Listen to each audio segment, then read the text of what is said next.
Les Warriors, j'espère que vous avez la forme. Est-ce que vous êtes fan de MMA? Est-ce que vous suivez les combats historiques d'anthologique de l'UFC?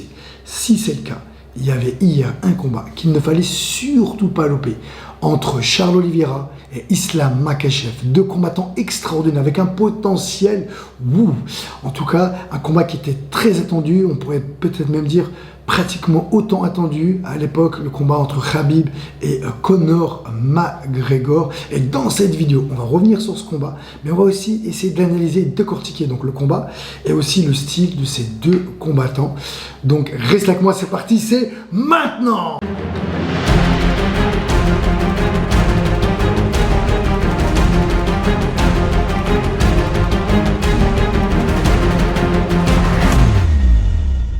Alors avant qu'on revienne sur le combat, si vous êtes fan de MMA et que vous vouliez développer dans le combat au sol, j'ai sorti une formation avec mon ami Denison Silva, champion combattant 4e dan de lutte à livrer et de judo brésilien qui est venu spécialement de Rio pour qu'on puisse tourner cette formation et on montre 133 techniques. Bon voilà, vous pourrez trouver ça dans la description.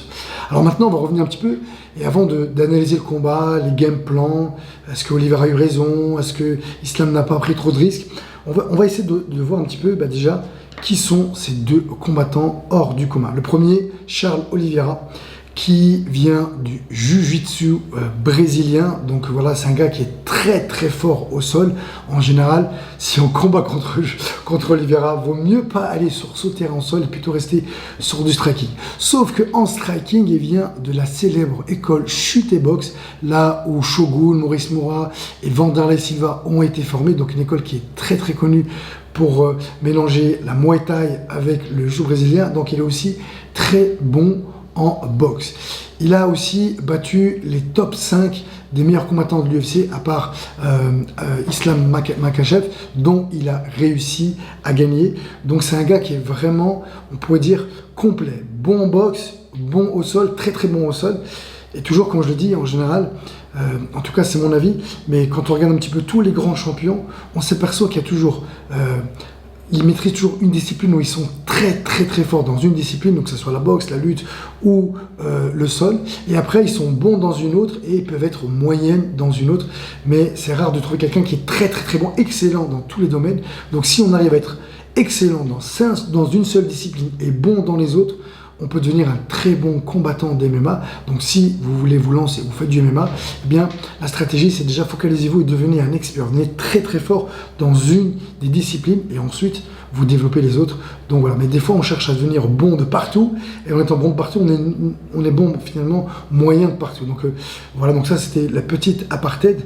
Et Charles Oliveira aussi, c'est un combattant qui est très résistant, car c'est un gars qui sait revenir et rebondir, faire des renversements de situation. Donc mentalement, il est très costaud. Ensuite, face à lui, on a un autre très grand champion. Est-ce que ça sera le prochain Khabib? L'avenir nous le dira, je vous dirai moi ce que j'en pense après. Qui s'est entraîné d'origine tchétchène, qui s'est entraîné depuis tout petit avec Khabib. Donc s'ils sont entraînés depuis tout petit, forcément très très fort en lutte. Il avait réussi à être champion du monde de sambo, mais il a aussi une anglaise qui punch, il est fort aussi en anglaise, donc c'est un combattant qui est très fort en lutte, qui a une bonne anglaise.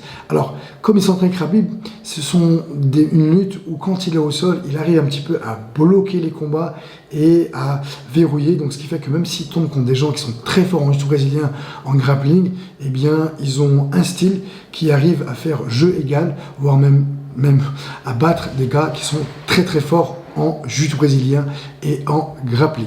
Donc voilà, deux combattants avec des potentiels différents, des styles différents plutôt. C'est le moment de parler maintenant et d'analyser les game plans de chaque combattant, leur système, qu'est-ce qu'ils auraient fait de bien, qu'est-ce qu'ils auraient pu faire différemment, et s'il l'a fait différemment, est-ce que le combat serait passé de manière complètement différente? C'est ce qu'on va essayer d'analyser dans cette vidéo.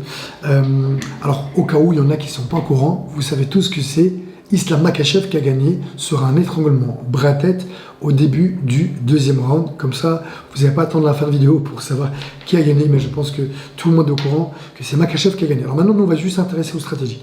Pour moi, il y a un truc qui est vraiment très très important, c'est ce fameux game plan qu'on ne doit jamais négliger. On peut être bon techniquement, on peut être bon physiquement, on peut avoir aussi un gros mental, mais on peut se faire avoir parce qu'on n'a pas utilisé la bonne stratégie, on s'est précipité et on peut se faire avoir parce qu'on a été un petit peu trop au bourrin ou pas assez stratégique. Il y a un film que j'aime beaucoup, qui m'a beaucoup marqué à l'époque, qui s'appelle Braveheart, je ne sais pas si vous connaissez. En gros, voilà, c'est un grand combattant guerrier, c'est tiré d'une histoire vraie. Et donc son père se fait tuer, et donc c'est son oncle qui vient pour l'éduquer et prendre le relais, et il lui remet l'épée de son père, il dit voilà l'épée de ton père, elle te revient. Et donc là il prend le gamin, il a 10-12 ans, il essaie déjà de s'entraîner, et son oncle lui reprend, il dit non, avant de t'apprendre à utiliser ton épée, je vais d'abord t'apprendre à utiliser ton cerveau, et après c'est ce qui fait que d'ailleurs voilà ça a été très très bon, parce qu'il était très bon en stratégie. Oups, j'avais oublié d'éteindre le téléphone. Donc voilà, pour dire que le game plan, si vous êtes un combattant, peu importe en kickboxing, boxe thaï, boxe anglaise, ou tout simplement vous êtes juste des fans et vous aimez regarder, et bien maintenant, apprenez à regarder le combat de manière différente, essayez d'analyser les stratégies de chaque combat, et vous allez voir que vous allez voir le combat de manière complètement différente.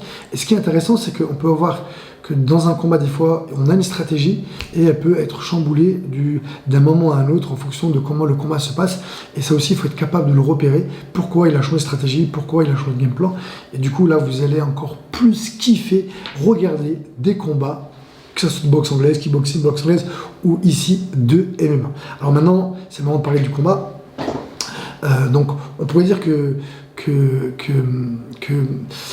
Charles Oliveira était assez confiant. Voilà, serein. Pourquoi on dit ça? Parce que dès que l'arbitre a dit fight, il a tout de suite essayé de faire un coup de pied, alors je sais pas si c'est un coup de genou ou un sauté coup de pied, pour surprendre Makhachev, mais aussi pour dire, t'as vu, je suis là, donc fais attention, voilà, pour essayer de jouer peut-être aussi sur le moral de Islam, car rappelez-vous, un combat, il joue techniquement, physiquement, mais il joue aussi mentalement, et le mental, il est très important pour moi, c'est peut-être 80% d'une victoire dans un combat. Donc en tout cas, il a essayé de mettre une pression et on l'a vu tout au long du premier round, il a essayé de mettre une pression avec sa boxe. Rappelez-vous, il vient de la chute et boxe Muay Thai, adapté pour l'UFC, adapté pour le MMA, donc pour l'UFC. Donc les chute boxe sont très à l'aise et on a pu voir qu'il était vraiment à l'aise, propre techniquement. Et donc il a essayé de mettre une pression. On pourrait dire que je pense que son game plan c'était de mettre la pression en point déjà pour dire qu'il est présent. Voilà, il essaie d'étouffer un petit peu son adversaire, cacher Islam, parce que dans sa tête, il veut se dire qu'en boxe, il pouvait y arriver pour trouver une opportunité, l'emmener au sol et sûrement en finir au sol. Islam, lui, il avait plus un game plan, en tout cas dans le premier round, de ce qu'on a pu observer, plus opportuniste, plus attentiste, voilà, plus chercher peut-être à contrer, à essayer d'envoyer un point. D'ailleurs, à un moment donné, dans le premier round, il arrive à le toucher, qui aurait pu faire mouche, il aurait pu le sonner ou voire même le mettre KO. Voilà, donc Charles Oliveira, pour moi, alors je ne vais pas dire meilleur, mais plus technique, plus beau à voir en striking. Islam, bon en anglaise, plus efficace, plus puissant. Et ça aussi, c'est important de le dire, c'est que des fois, on cherche toujours à avoir un geste parfait, mais si c'est juste pour avoir de la technique et que ça ne nous apporte rien en termes de puissance, c'est une perte de temps. Il n'a pas des coups qui sont très beaux à voir, mais ils arrivent à toucher, c'est le plus important, et à faire mouche. Voilà, donc aussi, prenez en considération que la technique, c'est bien, mais il faut que la technique vous apporte quelque chose. Sauf si votre stratégie à vous, c'est d'avoir une belle boxe. Donc là, c'est encore une autre stratégie. Donc voilà, donc à un moment donné, Oliveira arrive à emmener au sol, ce qui arriva, a réussi à emmener au sol Islam. Il a essayé de tenter un triangle que a réussi à s'en défaire facilement, mais je l'ai pas vraiment, je pense pas qu'il était vraiment en si danger que ça, donc pas de panique pour Makhachev. Et une particularité, rappelez-vous, c'est que Islam Makhachev s'entraîne depuis tout petit avec Khabib, et Khabib, il était très connu, donc ils ont un système où quand ils tombent contre des mecs qui sont très forts en jiu-jitsu brésilien ou en grappling, ils arrivent à bloquer le combat, à bloquer leur système, à les épuiser, à les fatiguer à une tenaille.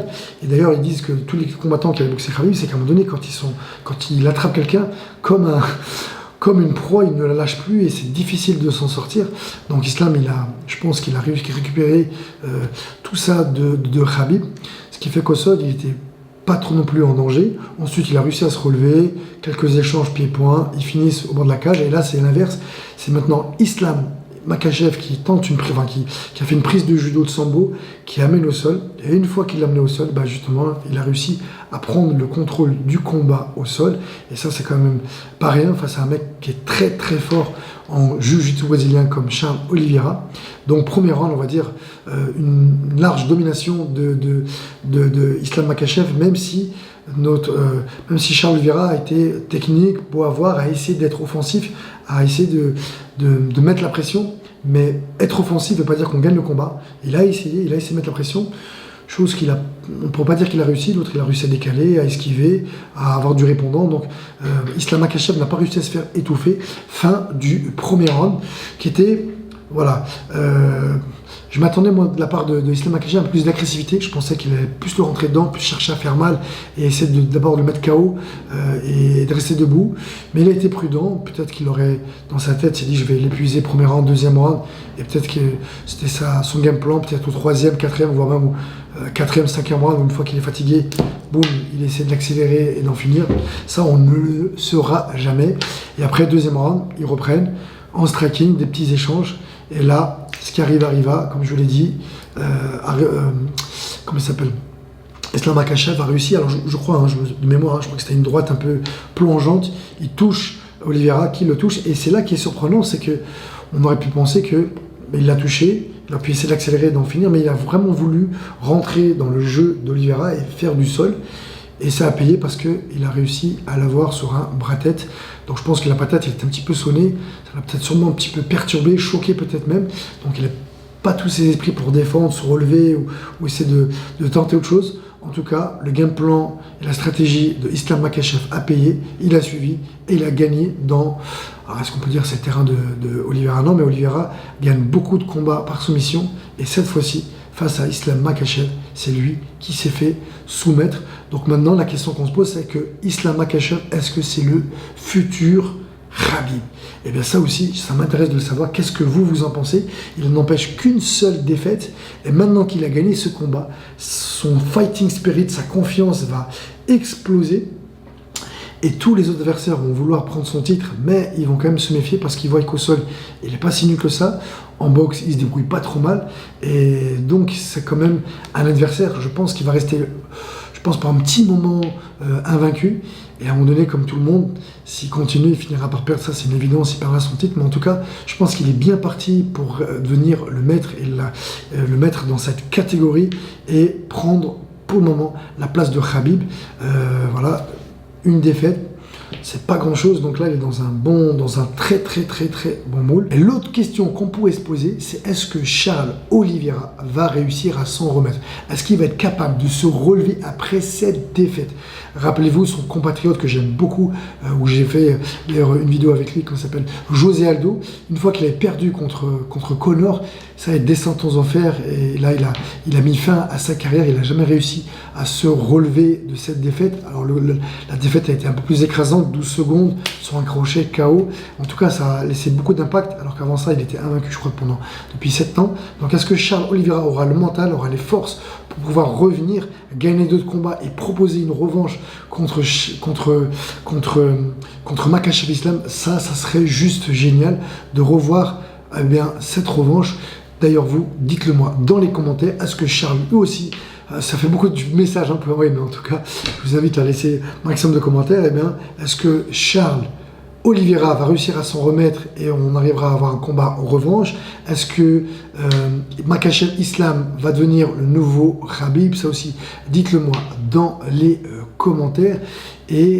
Et puis, j'espère que cette vidéo, comme d'habitude, vous a plu. J'essaierai de vraiment, si ce format vous plaît, en tout cas, moi, je m'amuse, je m'éclate à essayer de décortiquer un petit peu les stratégies, de regarder un peu le combat, qu'est-ce qu'on a pu faire de différent. Voilà, donc dites-le moi dans les commentaires ça aussi, si vous voulez que je refasse d'autres vidéos à chaque fois qu'il y a des gros combats historiques en kickboxing, boxe tag, K1, MMA, de faire un petit retour. Je vais aussi lancer un petit peu les podcasts en essayant d'aller interroger des gros entraîneurs ou tout simplement des combattants historiques qui étaient en activité ou à la retraite. Voilà, ça aussi, pour me dire qu'est-ce que vous en pensez de ce type de format, d'essayer d'aller voir des combattants et qu'est-ce qu'ils ont fait pour devenir champion, qu'est-ce qu'ils feraient différemment. Voilà, j'en avais fait une fois avec mon ami Karim Benzema. Voilà, je sais qu'elle a fait beaucoup plus. On pourrait faire la même chose, mais maintenant, aller voir d'autres combattants de plein de sports différents. Eh bien voilà, j'attends vos commentaires, un pouce bleu, et je vous dis à vous de jouer.